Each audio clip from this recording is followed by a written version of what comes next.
네, 오늘 새벽 4시 55분 경상북도 경주시 동남동쪽 19km 지역에서 규모 4.0의 지진이 발생을 했습니다. 올해 내륙에서 일어난 지진 중 가장 큰 규모였습니다. 보도국 취재기자 연결해 자세한 상황 알아보겠습니다. 홍석준 기자.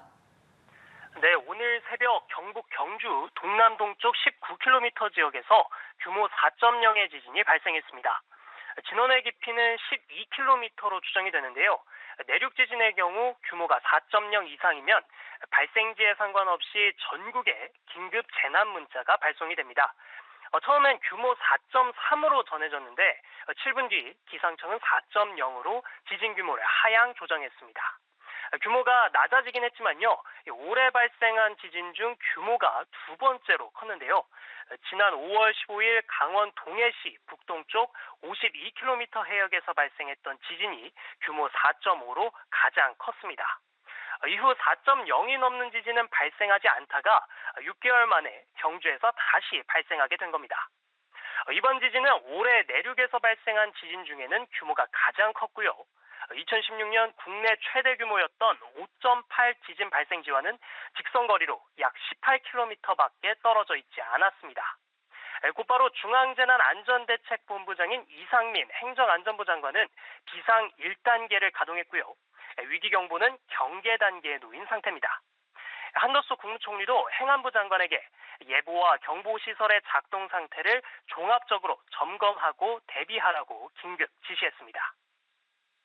네, 지금까지 확인된 피해 상황이 있는지 또 원자력 발전소가 근처에 있기 때문에 그 원자력 발전소 운영에는 지금 지장이 없는지 궁금합니다. 네, 경상북도에는 거의 모든 사람이 흔들림을 느끼고 그릇이나 창문이 깨지기도 했을 정도인 최대 진도 5가 감지됐는데요.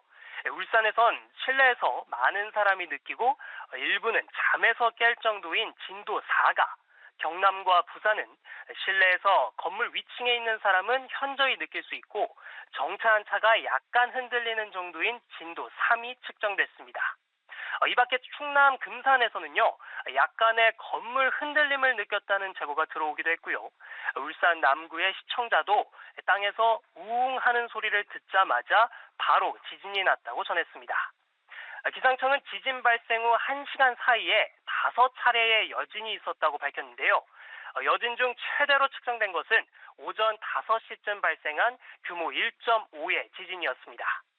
아직까지 지진으로 인한 피해는 알려지지 않았습니다. 소방청은 경북, 울산, 부산 등에서 지진이 감지됐거나 이게 지진이 맞느냐는 신고가 수십 건이 들어왔다고 밝혔는데 그중에 인명 또는 시설 피해 신고는 없었다고 설명했습니다.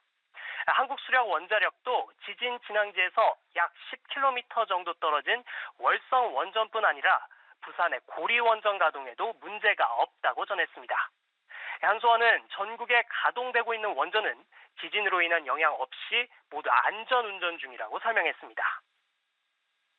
네, 아직까지 피해 신고가 없어서 다행인데 이렇게 지진이 발생했을 때 행동 요령도 소개해 주시죠. 네, 지진이 발생하면 먼저 탁자 아래로 들어가서 머리를 보호하고 흔들림이 멈추면 전기와 가스를 차단한 후 출구를 확보해야 하는데요. 건물 밖으로 나갈 때는 계단을 이용해서 신속하게 이동해야 합니다. 다만 이때 엘리베이터에 갇힐 수가 있어서 엘리베이터는 이용하면 안 됩니다. 건물 밖으로 나갔을 때는 떨어지는 물건에 유의하며 운동장이나 공원 등 넓은 공간으로 대피해야 합니다. 이때 마찬가지로 차량으로 이동하는 것은 위험해서 이용을 삼가야 합니다. 또 라디오나 공공기관의 안내방송 등 올바른 정보에 따라 행동하는 것이 좋습니다. 지금까지 보도국에서 전해드렸습니다.